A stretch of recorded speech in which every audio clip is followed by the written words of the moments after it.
सहेली का ससुराल। ये कहानी शुरू होती है आलिया के घर से, जहां सुबह के 10 बजे तक आलिया खर्राटे ले रही थी। उठेगी कि नहीं तू? हाँ, एक तो खुद मेरी जान खाती है, ऊपर से इस नताशा को भी बुला लेती है। नताशा, उठ जा नताशा। सुबह हो गई क्या? नहीं, अभी रात है नताशा। तो फिर आप मेरे कमरे में क्यों हैं? अपने घर जाइए ना आंटी जी, अंकल जी वेट कर रहे होंगे, क्योंकि ये मेरा घर है और मेरी बेटी का कमरा। उठ तो, जब देखो मुंह उठा के यहाँ आ जाती है। ऐसे कुछ बोलने की जरूरत नहीं मम्मी, ये मेरी बहन है। बहन, तेरी शादी से ज्यादा तो मुझे नताशा की शादी की फिक्र होती है। इसकी शादी होगी तब जाकर तुझ में कहीं सुधार आएगा, वरना हमेशा की तरह तुम दोनों ग्रेजुएशन में फेल होती रहोगी। और तभी विमल कमरे में आता है और कहता है, फिक्र मत करो, इस बार तुम्हें एग्जाम में बैठने की जरूरत ही नहीं पड़ेगी, क्योंकि सीधा मैं तुझे शादी के मंडप में बैठने का मौका दे रहा हूँ। लड़के वालों को बुला लिया है मैंने। ना पापा, मैं नताशा को छोड़कर कहीं नहीं जाऊंगी। उसकी फिक्र तुम मत कर, उसका उसके परिवार वाले देख लेंगे बेटा। और नताशा, वैसे आज तुम्हारे पापा से बात हुई है मेरी, वो भी तुम्हारे लिए लड़का देख रहे हैं, तो घर जाओ और अपना हुलिया सुधारो। हाँ, ये कहकर विमल और मीना कमरे से चले जाते हैं। अपनी सहेली से दूर होने के दुख से आलिया की आंखें भर आती है। तो फिक्र क्यों करती हो आलिया, मैं तेरे साथ दहेज में आऊंगी ना। वैसे भी शहर के चोमू लड़कों से मैं तो सेट होने वाली हूँ नहीं। और आलिया को देखने लड़के वाले पहुंच जाते हैं। मीना आलिया को तैयार करके लड़के वालों के सामने भेजती है। बड़ी होनहार है मेरी बेटी, सारा काम खुद करती है। सुबह 4 बजे उठकर योगा करती है, फिर नहा धोकर घर का काम, अपनी पढ़ाई, सब कुछ। वो सब तो ठीक है आंटी, पर मुझे कुछ और ही पूछना है। एक बात मैं पूछना चाहूँगा आलिया, तुम तब से दरवाजे पर झांक झांक कर क्या देख रही हो? कोई आने वाला है क्या? वो क्या ना, रोज़ एक कुत्ता इस वक्त दरवाजे पर आता है।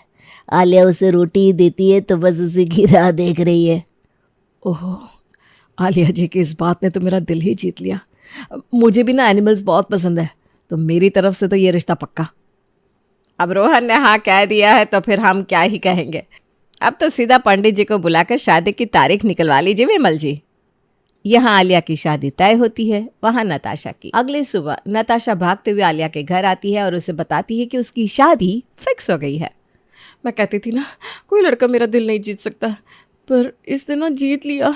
जीतता भी क्यों नहीं, मुंबई में जो रहता है, मृत दिल। क्या गोरा रंग, क्या बॉडी, ऊपर से करोड़ों की जायदाद है सो अलग। मैंने तो कह दिया जल्द से जल्द तारीख निकालो शादी की। वैसे भी तू तो चली जाएगी, फिर यहाँ मेरा कहाँ मन लगने वाला है। कब की डेट है शादी की? तो सितंबर। तो फिक्र मत कर, मैं तेरी शादी अटेंड ज़रूर करूँगी, भले ही मुझे अपनी हल्दी के बाद भी क्यों ना तेरी शादी में आना पड़ जाए, मैं आऊँगी। नताशा और आलिया की बात विमल सुन लेता है।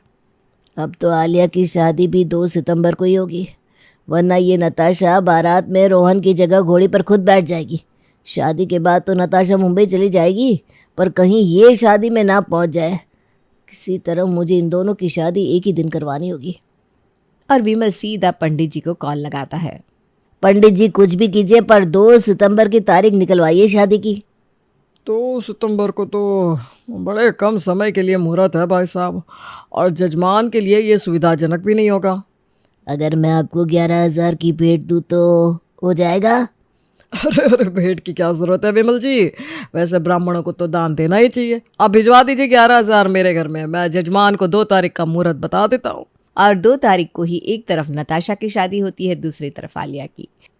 जहां नताशा की विदाई पर उसका पूरा परिवार फूट फूट कर रो रहा था, विमल और उसकी बीवी बहुत खुश थे। आखिरकार अब उनकी बेटी और नताशा अलग जो हो रहे थे। पर ये तो विमल जी की गलत फहमी थी, क्योंकि आज के महान उपकरण मोबाइल फ़ोन को तो वो भूल ही गए थे। दुल्हन के जोड़े में अपने फ़ोन पर चैटिंग करती हुई आलिया दरवाजे पर पहुंचती है। फ़ोन कमरे में इस्तेमाल कर लेना आलिया, यहाँ सभी तुम्हारे स्वागत के लिए खड़े हैं और तुम फ़ोन चला रही हो। अच्छा लगता है क्या? अरे बहू, अभी से ही घर वालों की याद आने लगी क्या? हा? कल ही पग फेरे की रस्म है, तुम वापस घर चली जाओगी, टेंशन ना लो, बाद में चैटिंग कर लेना मम्मी से। और कलश को पैर मारकर आलिया अंदर आती है। तुम्हें लग रहा होगा बहू कि मैं तुमसे अभी और रस्म करवाऊंगी, तो मैं ऐसे कुछ भी नहीं करवाने वाली। आराम से कमरे में जाओ और रेस्ट करो। अब जो भी होगा कल होगा। तभी आलिया के फ़ोन पर डेटा एग्जॉस्टेड का नोटिफिकेशन आता है। ओ शिट, मेरे फ़ोन का नेट ही ख़त्म हो गया। घर में वाईफाई है ना मम्मी जी? हाँ हाँ बहू है ना, पर रात को तुम्हें वाईफाई की क्या ज़रूरत पड़ेगी। नहीं नहीं मम्मी जी, मैं तो बस ऐसे ही पूछ रही थी। अपनी बीवी का घूंघट उठाने का सपना देखकर शर्माता हुआ रोहन कमरे में जाता है, पर वो सामने क्या देखता है?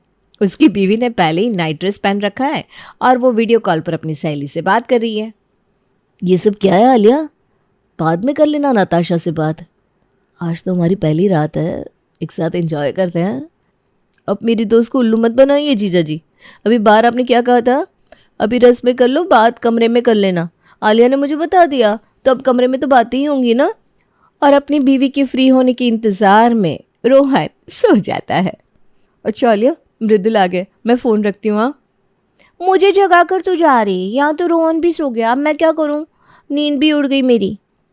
क्या जीजू सो भी गए, वो भी आज की रात को? जो लड़का तेरे लिए 2-3 घंटे वेट नहीं कर सका वो ये रिश्ता चला पाएगा? मुझे नहीं लगता। अगली सुबह आलिया उठकर अपने पग फेरे की रस्म के लिए वापस से अपने मायके जाने को तैयार हो जाती है। यहाँ आलिया अपने घर पहुँचती है तो वहाँ नताशा और फिर से जम जाती है इन दोनों की मंडली। और बता नताशा, कैसे तेरे ससुराल वाले? क्या बताओ बहन, मेरी तो किस्मत ही फूट गई है। वहाँ तेरी सास तुझे आराम करने को कह रही थी और यहाँ मेरी सास मुझसे कुछ न कुछ करवाए जा रही थी। ऊपर से मृदुल को भी किसी काम में फंसा कर रखा था उन्होंने। कितना लेट आया कमरे में वो।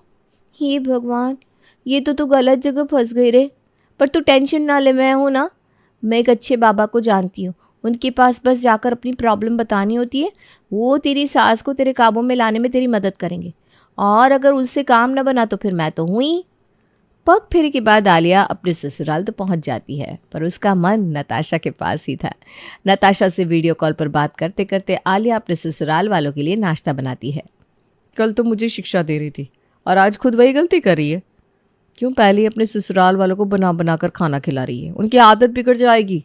एक बार गरम गरम खाने की आदत लग गई ना, फिर तो अगर बिस्तर पर बीमार भी पड़ी रहेगी तब भी तेरे सास ससुर तुझसे खाने की उम्मीद रखेंगे। हाँ रे, ये तूने सही कहा। मैं जाकर मम्मी जी की हेल्प मांग लेती हूँ इस काम में। और तुझे भी ना ज़रूरत नहीं है अपने ससुराल वालों के लिए कुछ बनाने की। ऑर्डर कर देना बाहर से। सुनना आलिया, तू कर देना ऑर्डर। वो क्या ना, मृदुल तो मेरे हाथ में एक पैसा भी नहीं देते। कीड़े पड़े तेरे पति को, बड़ा गिरा हुआ रे। और इसी तरह दिन बीतते जाते हैं। आलिया वही करती है जो उसे नताशा करने को कहती, और आलिया खुद भी नताशा को सलाह देने में पीछे नहीं रहती। एक दोपहर किसी काम से रोहन ऑफिस से अपने घर आता है और वो जैसे ही कमरे में जाता है तो देखता है कि आलिया अभी भी नताशा से बात कर रही है। बाप रे बाप यार, तेरी ननद। उसे ठीक करने का ना एक ही उपाय है, हमारे मोहल्ले का रोहित। मैं मम्मी को कहकर रोहित का रिश्ता तेरी ननद के लिए भिजवाती हूँ। तू तो उसका ड्रामा जानती है। अगर मैं कह दूं कि रोहित तुम्हें एक लड़की को हाँ करना है तो वो मेरे लिए वो भी कर देगा। एक बार तेरी ननद की शादी हो जाए, फिर वहाँ रोहित देख कैसे ठीक करता है उसे, और यहाँ तो आज़ाद हो जाएगी। पति रहेगा ऑफिस में, फिर तेरी सास अकेले तुझसे कितना ही लड़ लेगी। जब आगे पीछे तू ही दिखेगी ना तो अपने आप उसे तेरी मुट्ठी में आना पड़ेगा। ये सच है क्या आलिया? तुम क्या शिक्षा दे रही हो उसे? और किसी की लाइफ में इतना मत घुसो कि बाद में तुम्हें प्रॉब्लम हो।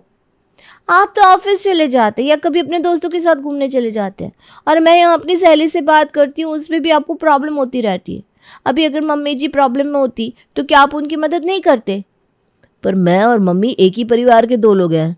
नताशा कुंवारी नहीं रही, उसकी शादी हो गई है, उसका खुद का ससुराल है। कहीं कोई बात हो गई तो सब कुछ तुम पर आ जाएगा। आप इतने नेगेटिव क्यों हो जीजू? क्या आपको हमारी दोस्ती पसंद नहीं है? ऐसा है तो मैं कभी बात नहीं करूँगी आलिया से। ये कहकर नताशा गुस्से में फ़ोन काट देती है। आलिया कई बार नताशा को कॉल लगाती है पर नताशा फ़ोन नहीं उठाती। लगा दी ना आग, मिल गई शांति आपको। पता नहीं कैसे मानेगी नताशा। मुझे इसके पास मुंबई जाना होगा। आप ऑफिस से 2 दिन की छुट्टी ले लो, हम मुंबई जाएंगे। और अगर आपने मना किया ना तो मैं खाना नहीं खाऊंगी। अरे ये कहाँ फंस गया मैं। और नताशा के प्यार में आलिया उससे मनाने उसके घर तक पहुंच जाती है। आलिया को अपने सामने देखकर नताशा जोर जोर से ताली बजाकर हंसने लगती है। तो हंस क्यों रही है यार? देखा मेरा ड्रामा? मुझे पता था मैं अगर तुझसे नाराज होने की एक्टिंग करूंगी तो तू पक्का यहाँ आएगी। इसी बहाने हम मिल भी लेंगे और जीजू से मेरी मुलाकात भी हो जाएगी।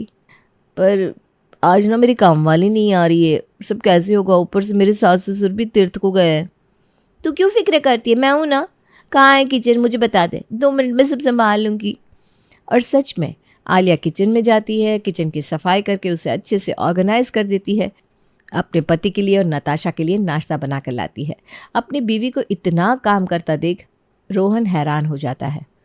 तुम तो कहती थी मुझसे काम नहीं हो पाता, मम्मी जी पापा जी के लिए कैसे करूँ मैं? प्यार जीजू प्यार, मेरी फ्रेंड को मेरे से बहुत प्यार है। चलिए ये सब छोड़िए, अब खाने पर फोकस कीजिए, फिर शाम को हम घूमने चलेंगे। शाम को मृदुल, नताशा, रोहन और आलिया घूमने जाते हैं, जहाँ हर जगह रोहन को ही पैसे खर्च करने पड़ते हैं, क्योंकि नताशा तो कहीं भी खुद पैसे निकालने को तैयार ही नहीं थी।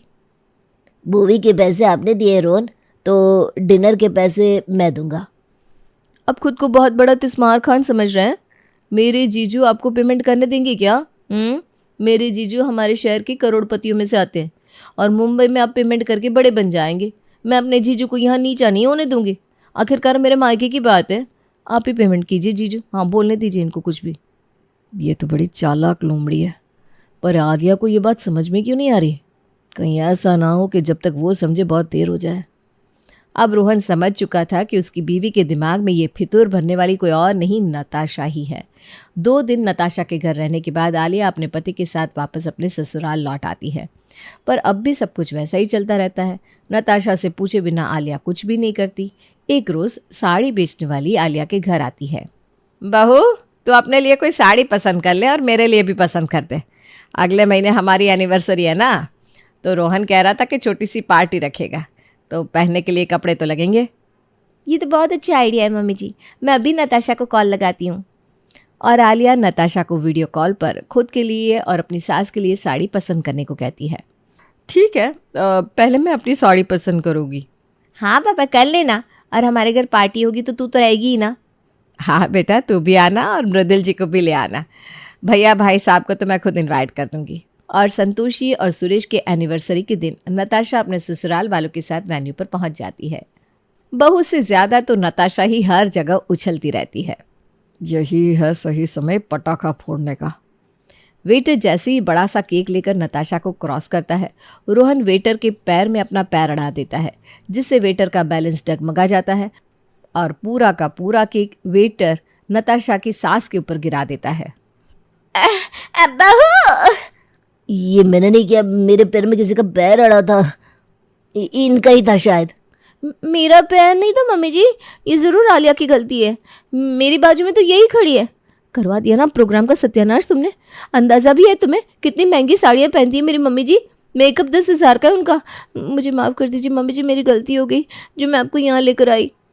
ये क्या कह रही हो नताशा तुम खुद ही कहती थी ना कि तुम्हारी सास डायन से कम नहीं है, और आज तुम उनके लिए मुझसे लड़ रही हो, जबकि मैंने ऐसा कुछ भी नहीं किया है।